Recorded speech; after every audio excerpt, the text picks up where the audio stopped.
우리가 삶을 살아가다 보면 때로 황당한 일을 당할 때 있지 않습니까? 여러분은 그 황당한 일 가운데 이런 경험 없습니까?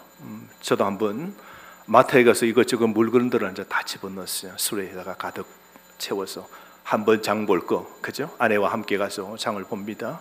그렇게 해서 이 물건 저 물건을 가득 채우고, 사람들이 얼마나 많습니까? 마트 가면 줄을 지어 있죠. 그중에 짧은 줄을 찾았지만 좀 서서 기다리면 뒤에 줄이 또 쭉 이어지게 됩니다. 이제 계산하려고 다 하나씩 짐을 올리고 이제 바코드를 다 착착착 해서 다 찍습니다. 그리고 하나는 저 봉지에 담고 그리고 카드를 딱 줍니다. 그런데 잔고 부족. 이렇게 저렇게 다른 걸 다 해도 그 돈을 못 치러요. 그때 여러분, 뒤에 있는 줄 쓴 사람들, 시간이 지연되고 있는 그 순간 바라보는 그 눈초리, 뒤통수로 여러분 느껴보셨습니까? 정말 여러분 황당하지 않습니까? 현금이 턱없이 부족할 때, 일들을 치르려고 할 때, 그 잔고가 부족할 때, 우리가 그때 그 민망함과 절망함을 우리는 느낄 때 여러분 정말 당혹함을 우리는 갖게 됩니다. 그런데 여러분, 이런 경험은 단순히 물질적 차원에서만 일어나는 것이지 않지 않습니까? 인생의 중요한 순간들에서 우리는 종종 이러한 부족함을 우리는 느끼게 되죠. 사랑하는 가족이 아플 때 여러분 한번 상상해 보세요. 내 남편이 아플 때, 내 아내가 아플 때, 내 자녀가 아플 때 우리는 종종 이런 부족함을 느끼죠. 내가 해줄 수 있으면 내가 대신 아파줄 건데 아무것도 해줄 수 없을 때, 땀 흘리고 힘들어하고 고통으로 밤을 지샐 때마다 내 부족함을 느끼게 됩니다. 자녀의 진로 문제 앞에서 우리는 적절한 조언을 해주지도 못하고 도와줄 수 없을 때도 부모의 마음, 정말 우리는 무력감을 느끼게 되죠. 친구들에게, 주변 사람들에게 종종 인생의 문제를 듣게 됩니다. 가정의 문제를 듣습니다. 남편과 아내의 문제를 듣게 됩니다. 그 깊은 상처 앞에서 위로의 말조차도 우리가 찾지 못해서 때로는 침묵하게 됩니다. 우리 모두 각자의 자리에서 빈손의 현실을 우리는 마주 대하며 우리는 살아가게 되죠. 우리가 신앙생활도 마찬가지지 않습니까? 우리가 하나님께 예배할 때, 기도할 때, 섬김의 자리에 나아갈 때 우리는 종종 자신의 부족함을 우리는 절감합니다. 나 같은 사람 하나님께 무엇을 내가 드릴 수 있는가? 내 믿음은 이렇게 적은데, 내 헌신은 이렇게 미약한데, 내가 가진 게 별로 없는데 내가 주의 교회 하나님을 위해서 뭘 할 수 있을까라는 그런 생각 우리가 들 때가 있지 않습니까?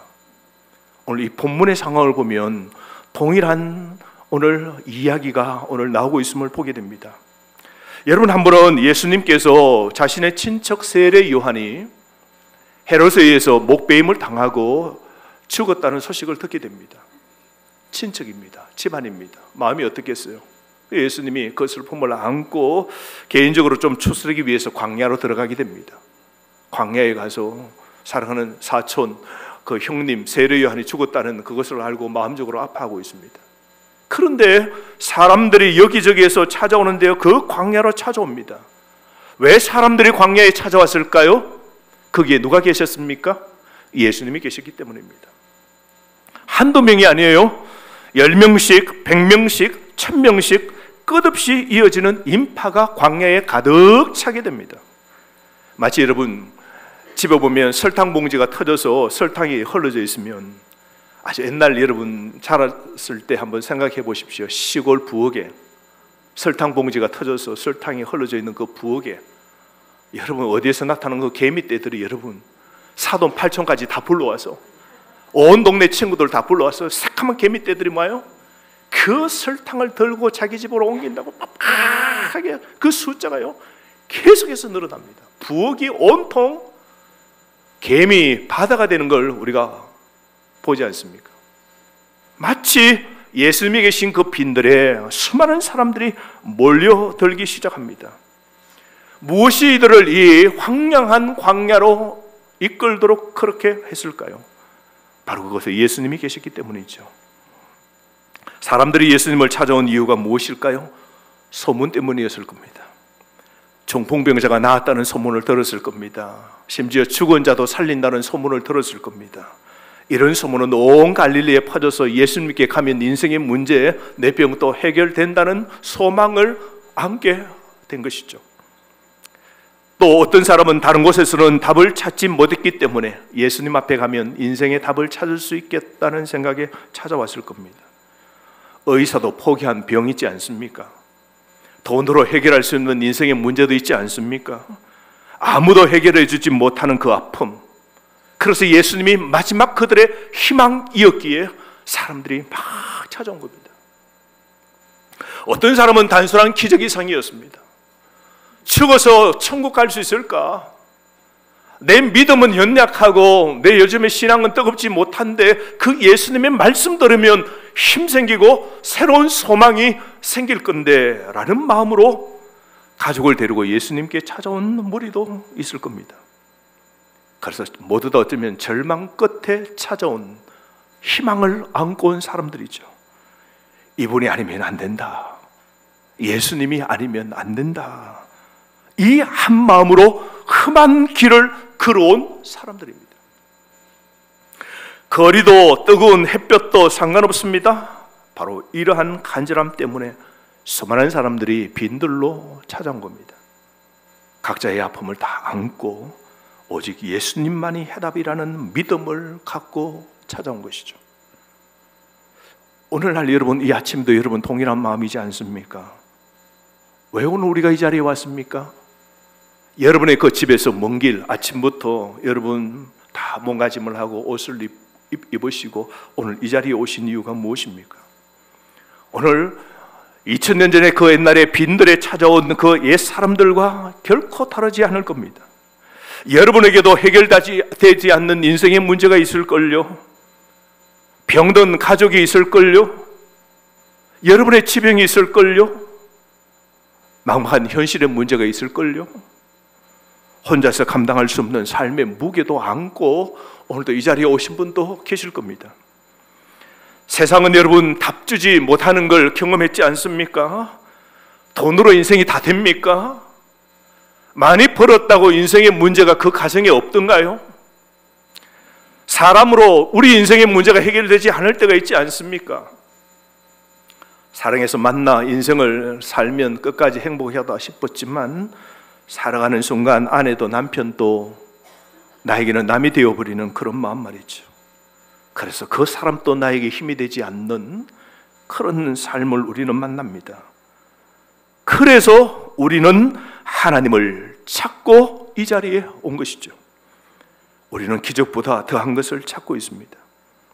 오늘 여러분은 어떤 이유로 오늘 예수님을 찾으러 오셨습니까? 오늘 무엇 때문에 이 자리에 앉아 계시는 겁니까? 하나님께 무엇을 오늘 이 아침 간구하고 싶으신 겁니까? 오늘 그런 광야, 조그만 숫자가 점점 늘어나더니 이 광야에 이 평온이 균형이 깨어져 버렸습니다. 갑작스럽게 나타난 사람들이 모여 수만 명이 됩니다. 만여 명의 인파들로 인산인해가 됩니다. 아침부터 시작해서 시간이 흐릅니다. 점심이 지나고 그리고 점심을 먹고 난 사람들은 이제 저녁이 다가오니까 배가 고파집니다. 먹을 건 없고요. 해는 서서히 지려고 그럽니다. 제자들의 얼굴에는 걱정이 스멀스멀 그렇게 밀려옵니다. 장정 남자들만 5,000명이고요. 여자와 아이들까지 합치면 만여 명의 인파들입니다. 10,000명이 넘는 사람들이 여러분 이제 저녁 때가 되고 이제 끔끔해지게 됩니다. 그렇다고 해서 가까운 이웃 마을에 가면 지금부터 오늘 시대에 대형 마트가 있는 것처럼 여러분 큰 빵을 사 먹을 수 있는 그런 마트도 없는 2000년 전 시대입니다. 이 10,000명의 사람들이 가까운 마을로 간들 몇 사람의 그 배고픔을 해결할 수 있겠습니까? 그리고 지금 이미 배가 고픈데 걸어가기도 힘든 노인, 질병으로 아파하는 힘든 제 몸을 끌고 온 사람들도 있지 않겠습니까? 평온했던 이 하루가 갑자기 위기의 상황으로 변하게 된 겁니다. 문제가 심각해졌습니다. 배고픈 사람들이 너무나 많고 음식은 전혀 없고 시간은 부족하고 장소는 황무지입니다. 모든 조건이 절망적입니다. 제자들이 머리를 맞대고 이 상황을 분석하기 시작했을 겁니다. 베드로가 먼저 입을 뗍니다. 자, 모여봐. 그리고 차근차근 이 문제를 한번 분석해 보자고. 해결 방법이 없을까? 안드레도 고개를 끄덕끄덕하면서 그래, 우리가 이 주어진 이 문제를 한번 해결해 보자고 그렇게 했을 겁니다. 그런데 여러분, 문제들이 무엇입니까? 첫 번째 문제는 장소입니다. 오늘 이곳은 무엇이라고 그래요? 빈들이라고 그럽니다. 주변을 둘러봐도 음식을 구할 수 있는 곳이 전혀 없습니다. 가장 가까운 마을까지도 상당한 거리였고요. 설사 마을이 있다 해도 많은 사람들이 한꺼번에 음식을 살 수 없는 것이죠. 두 번째는 시간의 문제입니다. 때도 이미 저물었다라고 그럽니다. 해가 지면 여러분, 광야는 갑자기 온도가요 어떻게 돼요? 뚝 떨어집니다. 춥고 여러분 어둡고 배가 고프면 여러분 활동이, 건강이 위협받습니다. 특히 여러분 어린아이들과 노년들과 그리고 아픈 그 환우들을 한번 생각해 보십시오. 세 번째 문제는 사람의 수입니다. 100명 정도도 아닙니다. 남자들만 장정 5,000명이고요.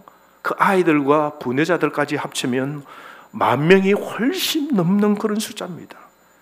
이런 규모의 사람들을 먹이려면 어마어마한 빵과 물이 필요한 것이죠. 계산해 보니까 머리가 너무 아픈 것입니다. 네 번째 문제는 자원 부족입니다.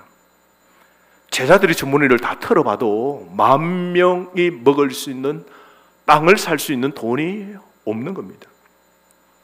이 많은 사람들의 한 끼 식사를 해결할 만한 돈이 없는 것이죠. 설사 돈이 있다 한들 이 광야에서 여러분 음식을 구입할 방법이 없는 것입니다. 그래서 제자들이 모여서 다 의논을 하고 상황들을 다 털어보아도 딱 답이 나왔습니다. 결론이 뭘까요? 불가능이다, 할 수 없다 라고 그러죠. 어쩌면 오늘 여기 앉아서 하나님 앞에 예배드리는 여러분의 마음이 오늘 통일한 문제를 안고 있지 않습니까? 빈들이다. 가정이 찬 듯한데 문제가 생기면 가정은 어떻게 보여요? 텅 빈 것처럼 보이죠. 여러분의 직장과 여러분의 사업과 여러분의 가정이 텅 비어 있지 않습니까? 또 문제는 시간입니다. 때도 이미 저물었다 그럽니다. 요즘 한 분 한 분들이 돌아가십니다.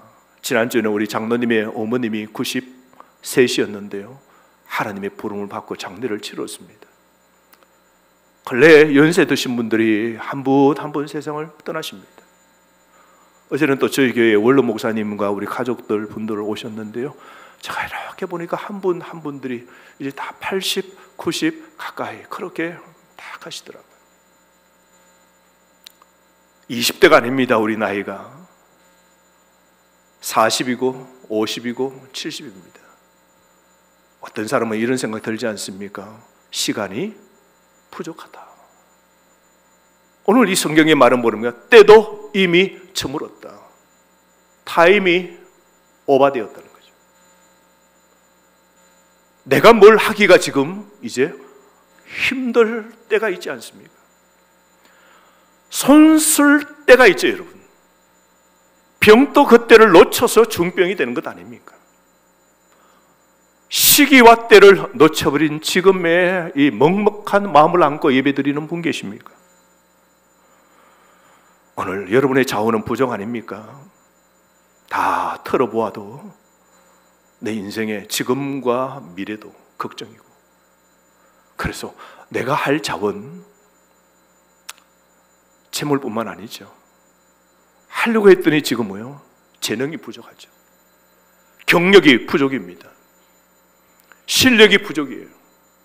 그래서 난 할 수 없다. 그래서 우리가 인생 뭐요? 난 지금 빈들에 있다. 이런 생각 들지 않습니까? 그래서 제자들의 결론은 무엇입니까? 명확하게 불가능입니다 라는 그런 생각을 갖고 예수님께 말씀을 드리려고 그럽니다. 제자들은 어떻게 계산해봐도 답을 낼 수 없는 상황을 마주하고 있는 것이죠.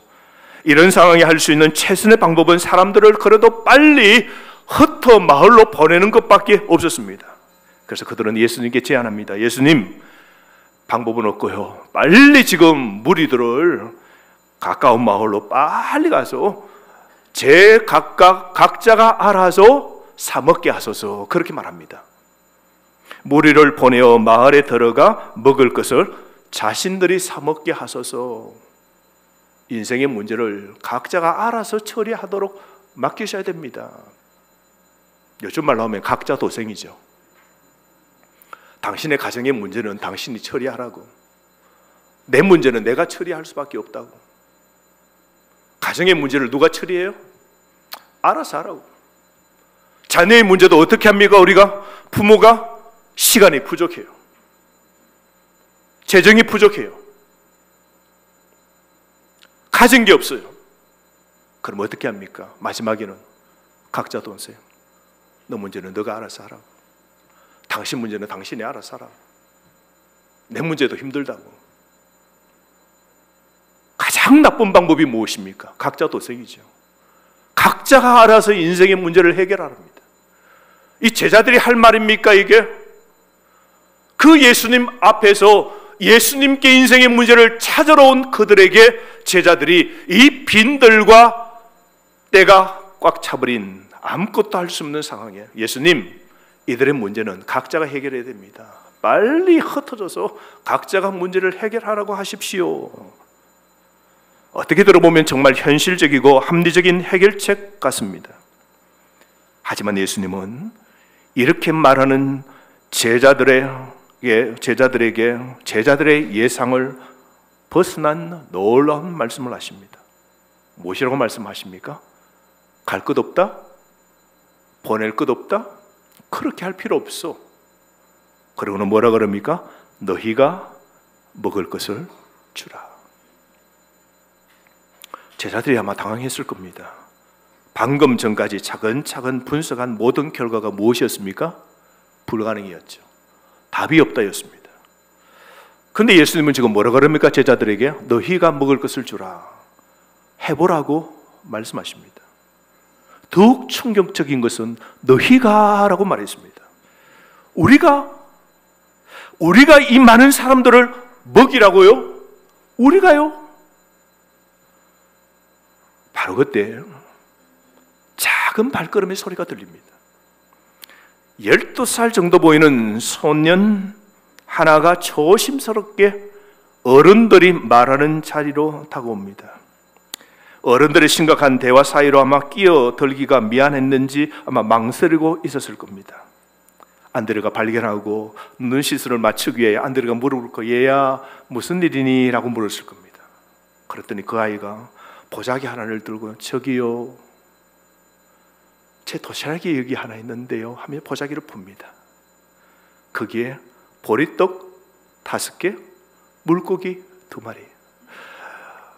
제가 보니까요, 뭔가 지금 문제가 생긴 것 같은데 먹는 것 때문에 그러시죠? 근데 제가 드릴 거요, 엄마가 아침에 사준 거, 점심 때는 엄마 거 먹고요, 남은 건 제 도시락 이겁니다. 그리고 그것을 정성스럽게 산 그 도시락을 내밉니다. 그 속에 보리떡 5개, 물고기 2마리. 이것이라도 도움이 될까 싶어 드립니다 라고 그랬겠죠. 아이의 그 순수한 눈빛과 함께 내민 그 작은 도시락을 본 순간 제자들은 아마 씁쓸한 웃음을 지었을 겁니다.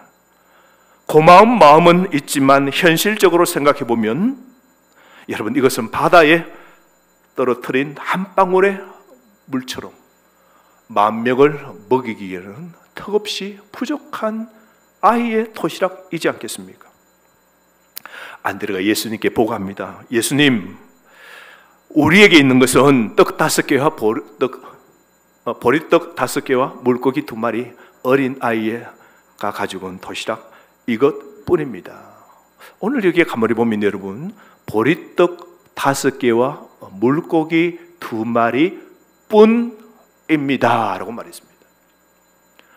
여러분, 뿐이라는 말, 우리가 참 말 많이 하지 않습니까? 시간이 이것밖에 없다고. 내 드릴 돈이 이것뿐이라고. 내 능력이 이것밖에 없다고. 건강이 이건 밖에 없다고. 나는 이것뿐이라고. 우리 가정은 이것뿐이라고. 이 작은 단어 하나가 우리의 마음을 얼마나 무겁게 만드는지 모릅니다. 부족함을 확인하는 순간 우리는 절망하게 됩니다. 그런데 제자들이 보리떡 5개와 물고기 2마리 뿐입니다 라고 말했을 때 예수님의 반응은 우리의 예상과 전혀 달랐습니다. 바로 그 순간 예수님의 눈빛이 달랐습니다. 제자들은 절망을 보는 곳에서 예수님은 가능성을 보았습니다. 제자들은 불확실함을 보았는데 예수님은 시작점을 보았던 겁니다. 그리고 예수님은 뭐라 그럽니까? 그것을 내게로 가져오라, 그렇게 말씀합니다. 이 간단한 명령 속에 해결의 실마리가 숨어 있는 겁니다. 문제는 여러분, 우리가 가진 것의 크기가 아닙니다. 문제는 그것을 누구에게 맡기느냐 하는 겁니다. 제자의 손에 있을 때는 부족한 것뿐이었지만 예수님 손에 들려질 때는 충분한 것이 될 수 있는 겁니다. 여러분, 하나님의 수학은 우리 인간의 계산과 다른 겁니다. 인간의 계산으로는 5 더하기 2는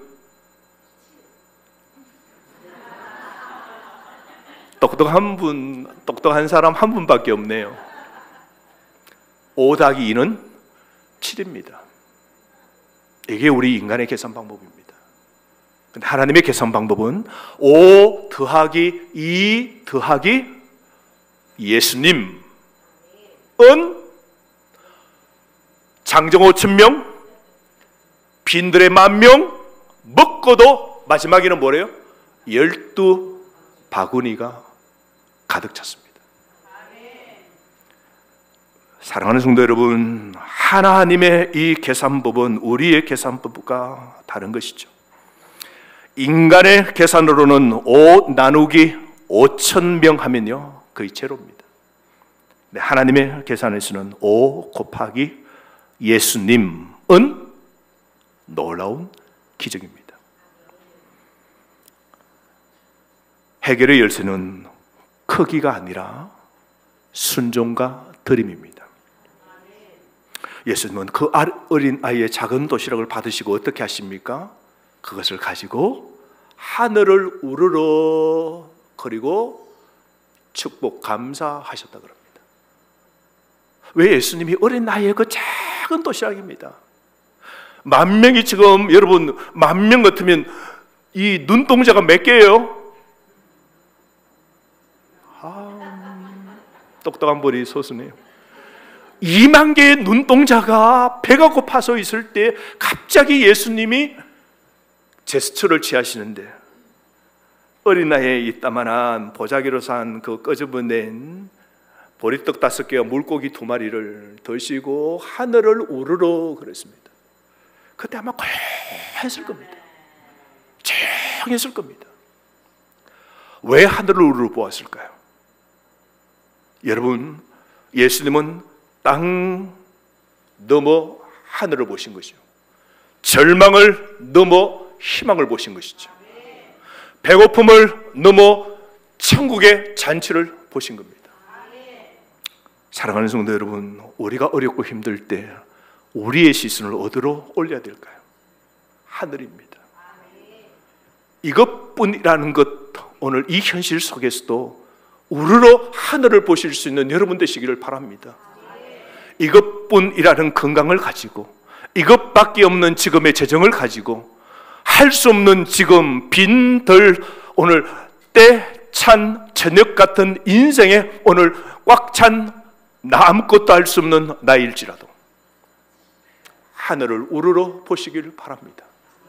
그리고 여러분 지금의 삶에 주님을 계산해 넣으시기를 바랍니다.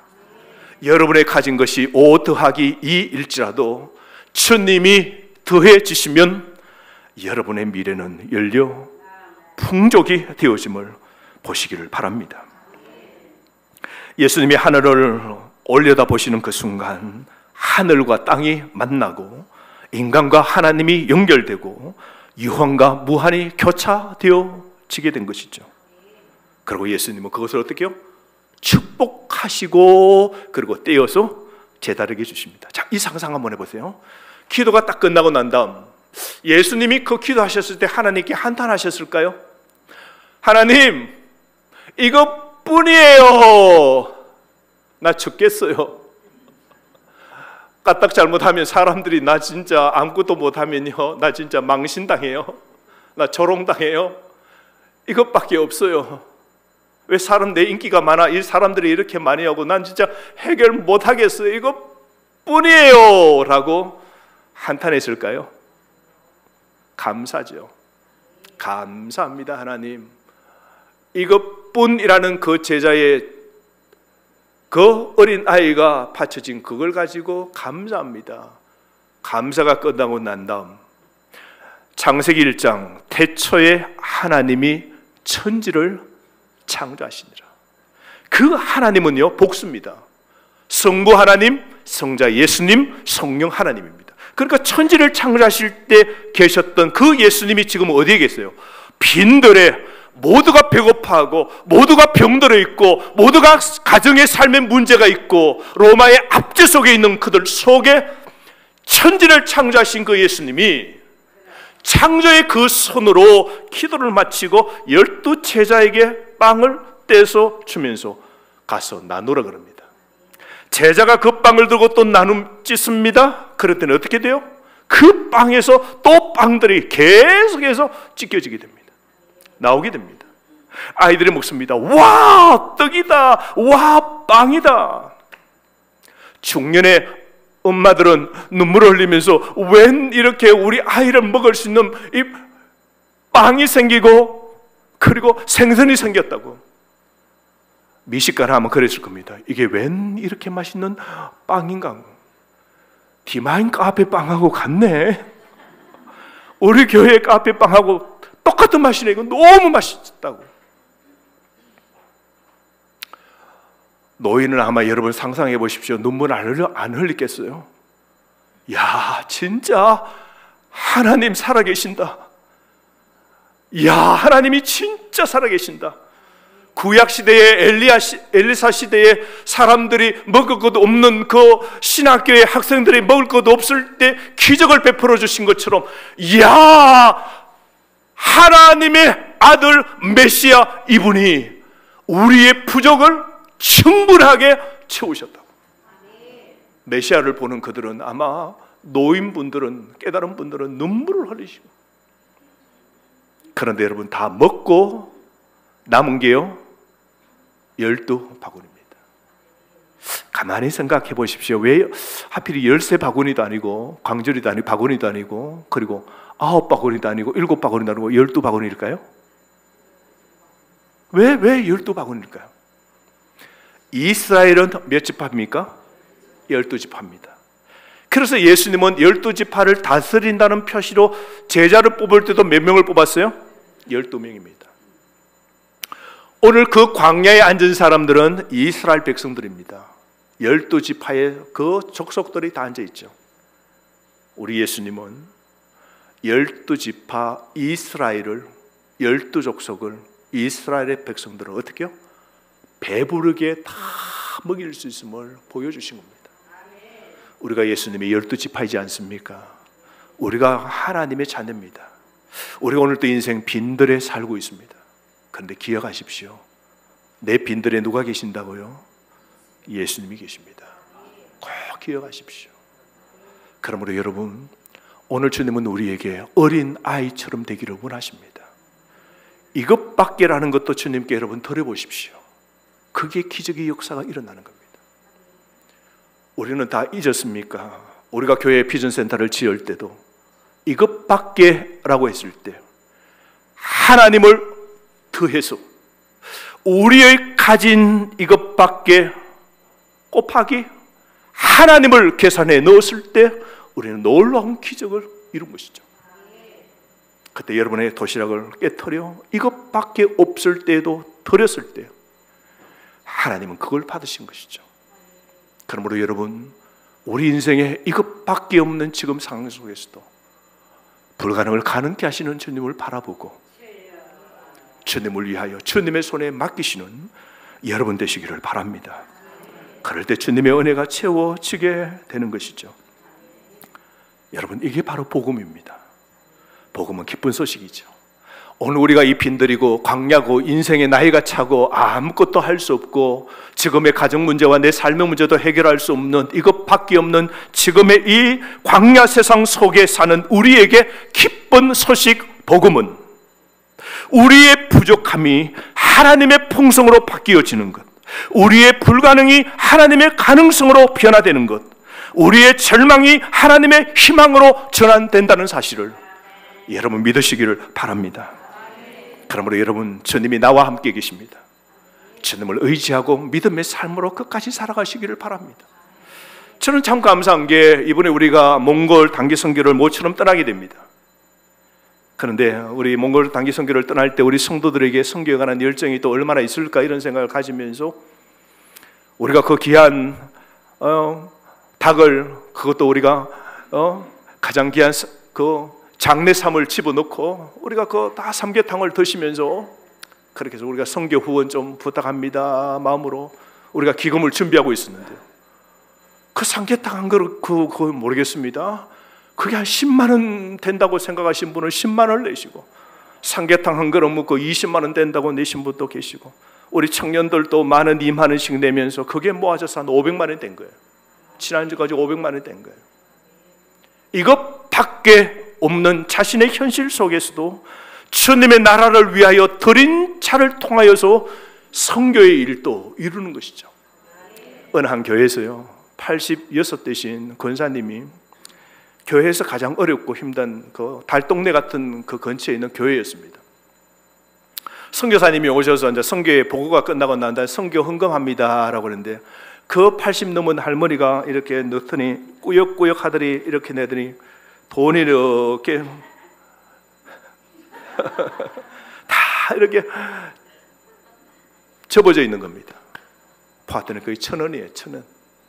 그 1,000원을 선교 헌금에 이렇게 내는 겁니다. 옆에 있는 분이, 친구가 왜 하니 사정을 아니까 왜 그거 헌금하니 폐지를 주어서 살아가는데 너도 지금 그 돈도 그렇게 한 건데 왜 그걸 거기다 넣으면 너 어떻게 하려고 그러니? 이것밖에 없지만 내가 주님께 저 선교 하나님 나라의 사역에 내가 돕고 싶다. 그 고백을 하고 그 선교는 끝났어요. 그런데 그 선교 헌금이 모아진 걸 가지고 그 아프리카 물이, 식수가 여러분 완전히 다 썩어서 그 아이들이 썩은 물을 먹어서 전부 다 병이 걸리는 거예요. 그 1,000원이 보태어져 그 마을에 지하수를 파서 물 먹게 되면서 그 마을이 생수를 먹고 살아나는 그 일에 그 1,000원 꼬깃꼬깃한 때 묻은 돈도 쓰임받게 되고요. 그 권사님이 일주일 지나고 난 다음 이런 간증을 했답니다. 내가 그렇고 난 다음 나갔더니 주변에 있는 사람이 도와준지 하나님이 도와주셨는지 폐지들을 여기저기에서 가득 주워갈 수 있도록 내가 그렇게 많이 주운 적이 없다고. 이것 봐, 하나님이 적은 것들인데도 하나님께서 오병이어의 기적을 주시잖아. 인생이 내 계획대로 사는 것 아니야. 털지 않고 고모아서 쪼개 살 것처럼 살지만 주님의 나라, 오병이의 기적을 생각했더니 하나님이 이런 걸 주신다고. 사랑하는 성도 여러분, 오늘 여러분들이 인생의 빈들 광야 속에 있는 지금의 현실 앞에서도 꼭 기억하십시오. 오병이의 기적을 일으킨 그 주님이 오늘도 내 가정에 계십니다. 오늘 이 예배에 계십니다. 이것밖에 없는 여러분의 그 건강, 여러분의 지금의 그 문제, 여러분의 그 재능의 부족, 여러분의 희망이 꺾여 오늘도 바닥인 소망이 없는 여러분, 이 현실 앞에서도 하나를 계산하십시오. 주님이 나와 함께 하십니다. 그 주님께 여러분의 믿음으로. 그래서 늘 여러분, 기적은 언제 일어나는가? 믿음으로 살 때 기적이 일어나는 겁니다. 그래서 믿음으로 여러분 지금 또 믿음으로 살고 믿음을 선택하고 믿음으로 하나님께 살면 5 더하기 2 더하기 예수님 하면 놀라운 기적이 일어날진데 그 기적이 이제 여러분의 기적 되어지기를 주의 이름으로 축복합니다. 주신 말씀 가지고 우리 함께 기도할까요?